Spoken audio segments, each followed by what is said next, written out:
Y finalmente la reestructuración de la deuda parece encaminarse a un acuerdo difícil, trabajoso, tan trabajoso como necesario, sobre todo pensando en el día después de la pandemia y la cuarentena. Es un poco lo que quiero conversar ahora con el licenciado Fabio Rodríguez, economista, director de M&R Asociados. Buen día, Fabio, ¿cómo estás? Gracias por atenderme. Hola, Nino. No, gracias a ustedes por llamarme. Por favor, bueno, ¿qué opinas? ¿Fue un acuerdo satisfactorio para la Argentina? ¿Dirías que valió la pena, digo, esperar y negociar con paciencia? Yo creo que sí, Nino, estas cosas se miden por la cuestión de cerrarlas, terminarlas, más allá de después de cómo fue el proceso, los meses, la duración. Yo creo que uno acá puede decir, bueno, la tarea está concluida y con la buena, yo diría, noticia es que al haber consensuado con todos, vamos a tener un acuerdo con una adhesión alta, ¿no? Muy alta, y eso es muy Ujú. bueno también para el futuro. Así que te diría que sí, creo que muy buen acuerdo y me parece que es el primer hecho político y económico más resonante para el gobierno, ¿no? Que le despeja la agenda desde lo político al presidente y desde lo económico también.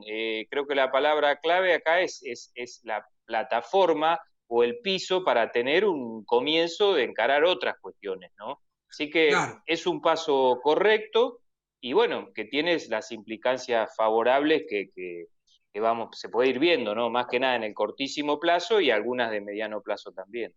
Claro, más allá de lo que llamás plataforma, más allá del crédito político que mencionás, está claro igual de que es un acuerdo necesario, pero no suficiente para desplegar una estrategia de recuperación económica, ¿no?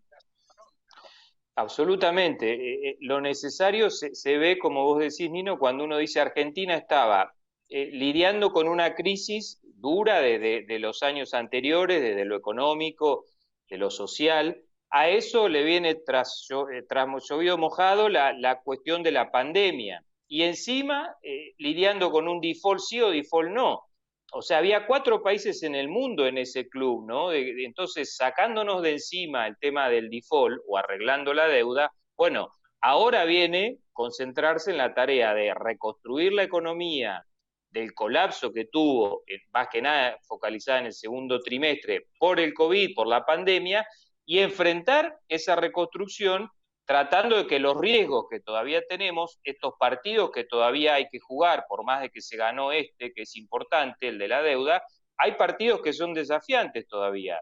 La cuestión Claro. cambiaria, la cuestión de la brecha y el dólar, la cuestión de la emisión para tapar un déficit cada vez más grande, la cuestión de la poca confianza que hay en nuestra moneda, las tarifas de vuelta pisadas por más de un año, porque arrancaron pisadas en el gobierno, en la última parte del gobierno anterior, en los servicios y en los combustibles, en fin, múltiples tareas que hay que encarar, Claro. pero se encaran desde un piso diferente, con algo de perspectiva, con mayor capacidad para organizar una agenda donde las medidas que se toman puedan tener más impacto y más repercusión. Si no teníamos un gobierno del día a día, enfrascado permanentemente entre el dólar y la deuda y la pandemia. Bueno, una de estas cosas desapareció del Claro. horizonte.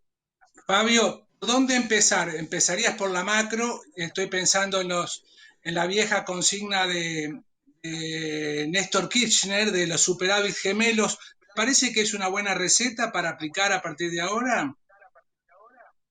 Bueno, es una mirada para mí correcta, robusta, de cómo tratar de ver los ejes más básicos de la macro. Ayer el presidente, creo que en una entrevista, resaltó como 4 o 5 pilares, más allá de las diferencias de contexto, que ahora no va a ser tan fácil, no tenemos ese escenario internacional, pero me parece que sí dio una buena pista de que si a mí me dicen, bueno, los objetivos que tenemos para la economía es buscar superávit en la balanza comercial, un tipo de cambio competitivo, acumular reservas desde las maltrechas y bajas que tenemos ahora, buscar el equilibrio fiscal, bueno, son objetivos que son muy buenos para que se piense en tener crecimiento económico. Por supuesto hay que conseguirlo, ¿no? Del dicho al Claro, hecho siempre hay un trecho y en este caso importante, pero bueno, es una señal de hacia dónde se quiere organizar la economía. Me parece que es positivo, Nino. Veremos cómo se van encadenando ahora nuevas medidas, nuevos objetivos, nuevos planes para lograr eso, lograr esos, Claro. son grandes pilares, grandes objetivos, ¿no? Ahora, todo esto apunta de alguna forma a mejorar la confianza de los grandes jugadores. La pregunta es, ¿alcanza para mejorar el clima de negocios, Fabio, el día a día de las pymes, de los emprendedores, de las personas, en definitiva? No, hay que hacer mucho más, Nino, mucho más. O sea, esto es como sacarte de encima un gran manto que te nublaba todo, o un montón de cosas, porque ante cada medida que se tomaba, por ejemplo, hay programas de crédito que para seguramente el público que te sigue, además todo el mundo pyme es muy importante. Hay programas de crédito muy ambiciosos para la crisis, pero ahora también mirando un poco más allá, algunas líneas para inversión, para capital, bienes de capital. Ahora, si vos largás estas medidas, que a veces son muy buenas, en medio de una cuestión de incertidumbre tan alta, porque todos los días nos levantamos, si era la cuarta fase con los acreedores, la quinta reunión, la sexta, la propuesta, la contrapropuesta, bueno, al final se te tiñen o se te nubla cualquier medida que puede ser positiva. En ese Claro. sentido ahora estamos mejor. Pero hay que hacer muchas cosas, por eso que creo que no es suficiente el primer paso, pero estamos mejor, claramente, claramente. Uh-huh. Mencionaste el tema de los créditos, Fabio, y vos, bueno, hoy fuiste director de Fundación Capital y del Banco Provincia. En definitiva, sos una opinión autorizada para hablar del tema financiero. ¿Cómo ves el tema de las tasas a partir de ahora? ¿Cómo ves la evolución de las tasas? Bueno, a ver, hubo hace poco, justamente a raíz del problema cambiario, un retoque de la tasa que se le paga al ahorrista, que es la pasiva. Se fue a 33%, desde el 30 aproximadamente, para que la liquidez no se vaya tanto al dólar y tenga atractivo invertir en un plazo fijo. Bueno, ustedes saben que siempre las tasas se mueven al compás de esa tasa, ¿no? Entonces, tenemos tasas activas en el orden, vamos a poner, del 24%. Yo creo que todavía se pueden seguir aguantando bastante bien en esos niveles porque también hay un gran apoyo e incentivo de la regulación del Banco Central para que los bancos que prestan al 24% tengan beneficios respecto a sus encajes y otras políticas. Con lo cual, todavía me parece que hay mucha liquidez para abastecer este mercado de demanda de capital de trabajo, de ya empezar también a pensar algún producto de inversión, o sea, incorporar una máquina, hacer una refacción, alguna ampliación de cara al año que viene.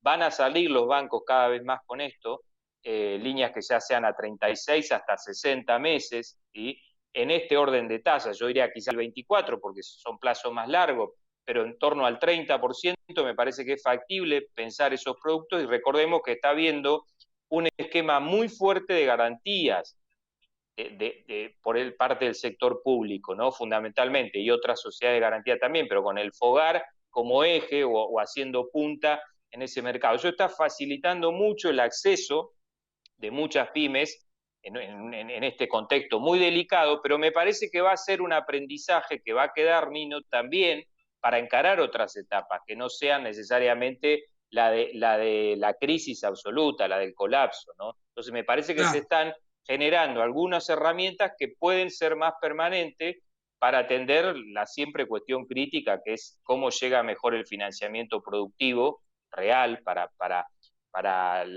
las inversiones, la producción, para el empleo, a las pymes, ¿no? O sea, de alguna forma, vos no ves al Banco Central subiendo las tasas para frenar mayor presión sobre el tipo de cambio, en una palabra. No, a ver, lo veía tratando de impedir eso. Fíjate que aún cuando se subió la tasa al 33%, no se subió la tasa de las LELIQ, o sea que es lo que el Banco Central le paga a los bancos por dejar su liquidez. Entonces, hay todo un intento de tratar de que este panorama sea más o menos adecuado, lo cual es bastante lógico porque el escenario inflacionario por ahora también está tranquilo, con proyecciones de inflación abajo del 40% para este año. Y ahí agrego, si ¿se puede quitar esta presión al mercado cambiario, producto que se despeja lo de la deuda? Bueno, ahí va a estar la otra variable que siempre complica un poco estas cosas, ¿no? Este equilibrio permanente del triángulo entre el dólar, entre la tasa de interés y la inflación. Me parece que hay más capacidad de ir adecuando ese triángulo, que siempre tiene que ir un poco parejo, a valores que estén entre el 30 o el 40%, ¿no? Anual de año. O sea Exactamente. que me parece lógico.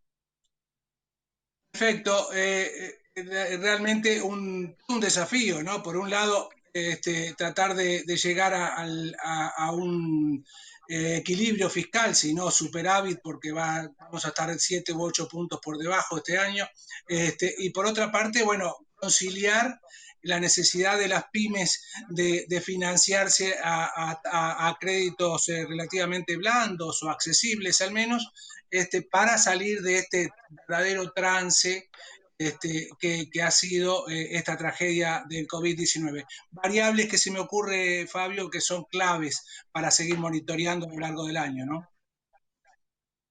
Sin duda, sin duda. Ahí hay uno de los puntos que nombramos al principio, esos pilares. Vamos a terminar con un déficit de 8 o 9 puntos, eso es récord en muchísimo tiempo, obviamente, producto de lo que se tuvo que hacer en la emergencia, y no va a ser automático bajar eso. Claramente ahí va a haber que haciendo mucha ingeniería, mucha calibración de dónde se van retirando algunas ayudas extraordinarias y dónde se va fortaleciendo más recaudación en algún lado, otra forma de financiamiento. Me parece que va a haber unas múltiples razones para ir convergiendo por lo menos a una baja del déficit, ¿no? Lo bueno Perfecto. también de este acuerdo, Nino, es que despeja muchísimo los compromisos de los primeros 3 o 4 años, que queda muy bajísima la carga que hay que Exacto. pagar de intereses. Entonces eso Exacto. permite que los presupuestos que se planteen no tengan como principal rubro del gasto el pago de intereses, sino que se pueda Uh-huh. distribuir de alguna otra manera. Y mientras tanto, se trate de buscar que la economía se reanime, crezca y empiece a generar recursos genuinos por Exactamente. recaudación, por actividad. Y de esa Claro, forma ir acomodando este equilibrio que vos bien decías que es muy difícil y muy clave para claro, seguir. claro. Una obra de ingeniería, bien lo definiste, Fabio. Muchísimas gracias. Buen fin de semana. Te mando un abrazo. No, gracias. Gracias a ustedes, como siempre. Adiós. Licenciado Fabio Rodríguez, director de M&R Asociados. Después de la pausa hay más mercados por expertos.